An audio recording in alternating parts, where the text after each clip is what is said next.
Hello, today is Friday, September 11th. Our objective is to complete the warm-up. We're going to go over the seventh man nonlinear plot, and then you guys will have a worksheet that's independent work to do over the story. And our objective for today is I will explain the effect nonlinear plot has on the story by creating a timeline of main events in the story, and I will independently answer questions and provide evidence from the story to support my answers. Your warm-up today is to go to Google Classroom and click on the assignment called 9/11 warm-up. It's an activity over thesis statements. It's a quizzes. So at this time, pause the video, go to Google Classroom, and complete your warm-up. All right, you should be done with your warm-up. So one thing we're going to look at is the plot of this story. So our nonlinear plot, we can put on a timeline. So over here is present day, right? And over here is present day. So we begin in the present and then we end in the present. But between there, we flash back, okay? So the first thing that happens is the adult seventh man begins telling his story to the group. That's present day. And then it flashes back over 40 years ago, and that's the September typhoon where the seventh man is around 10 years old. And then it tells the story of seventh man and Kay taking a walk during the eye of the typhoon, where Kay is swept away by a huge wave. The seventh man wakes up after being found on the beach and after days of fever. A year later, after the incident where Kay was swept away, the seventh man is unable to deal with guilt and he moves to Nagano to live with family. And then we fast forward to about a year from the present. So we're fast forwarding about 39 years, okay, at least, where the seventh man receives a box full of watercolors drawn by Kay. And then last spring, so we're fast forwarding again closer to present day, the seventh man visits his hometown to find it industrialized and reconciles with the sea. And then 8, we're back in the present. That's the end frame, right, where the seventh man finishes his story to the group. So the story starts on like today, and it ends on today, but in the middle it flashes back to childhood, and then it'll fast forward to some of his adulthood, and then it'll come back to today. If the story was told chronologically, the story would have started over 40 years ago. So number 7 used to be number 1, okay? But if it was a linear story, then we would have had to start with the September typhoon. So it would have been us reading a story about a child. It probably would not have been in first person, right? It wouldn't have been a memory where it was saying I. It likely would have been told in third person, like the frame was told. So it starts with September typhoon, then the boys take a walk and Kay swept away. Seventh man wakes up after fever. He's unable to deal with the guilt and moves away. He is an adult now and he receives the box with watercolors. He visits his hometown, and then 7 and 8 is where he's telling this story to a group. Okay, that's present day. So we see the difference in linear and nonlinear plot. So in the linear plot, linear plots allow you to develop characters.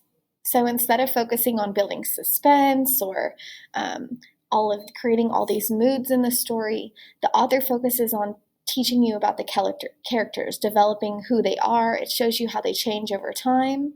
Usually when they're focusing on developing characters, that character is going to see a period of growth, which we do see at the end of the seventh man when the seventh man realizes the mistake he made of staying back away from the beach for so long, that he had given up his prized possession, which was all the good memories he had of his best friend Kay. And instead, all he lived with was avoiding the beach and remembering that one tragic event that happened to Kay.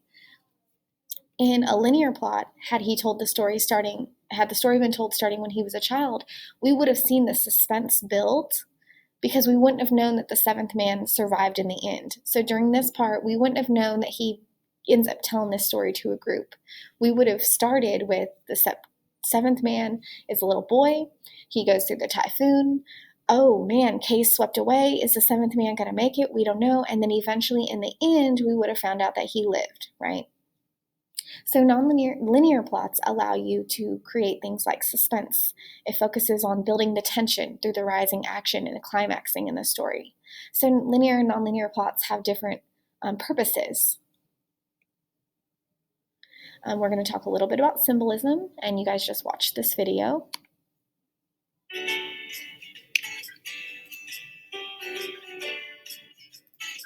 This lesson is on symbolism in literature.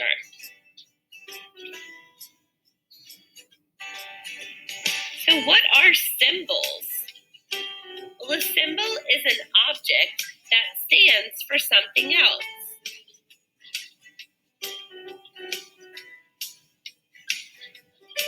It could be an action, a person, a place, color, or an object, and all of these can have symbolic meaning. So what do these symbols represent? What's this represent? If you said love, you're right, and we all know the symbol for recycling. And a thumbs up means I like this. So what is symbolism? Well, symbolism is when an object or word represents or symbolizes an abstract idea different from the literal meaning.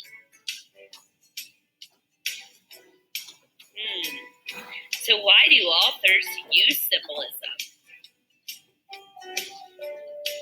Authors use symbolism as a story element to provide a deeper understanding of the text.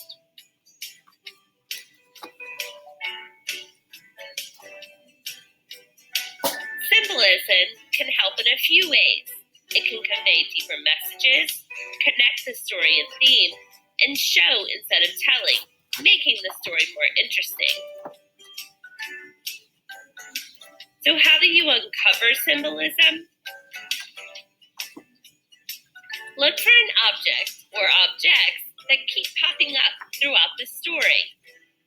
Think about how a character or all the characters are reacting to these objects. And keep thinking. As you're reading your own books, consider the symbols that might be popping up in the text and think about how the author might be using them to convey a message.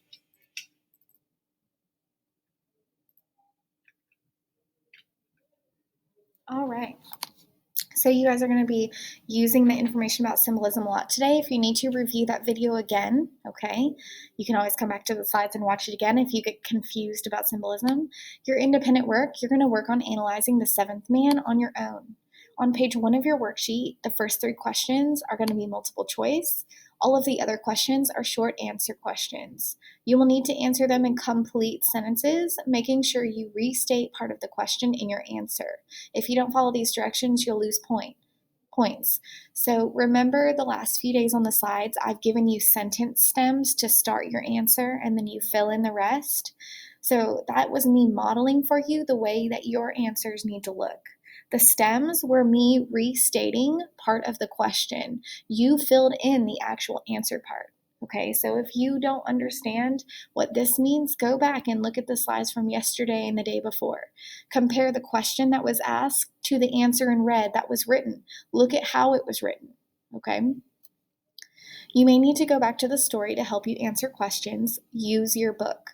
If you're unsure of an answer, look in the story. Don't rely on your memory.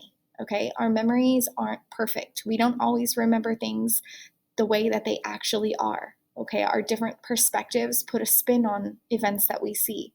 So double check your thoughts by looking in the story. You must go back to the story, especially if there's a question like one of your multiple choice asks you how a word is defined in a certain paragraph. You need to go back to that paragraph, find the sentence that word is in, and read that sentence.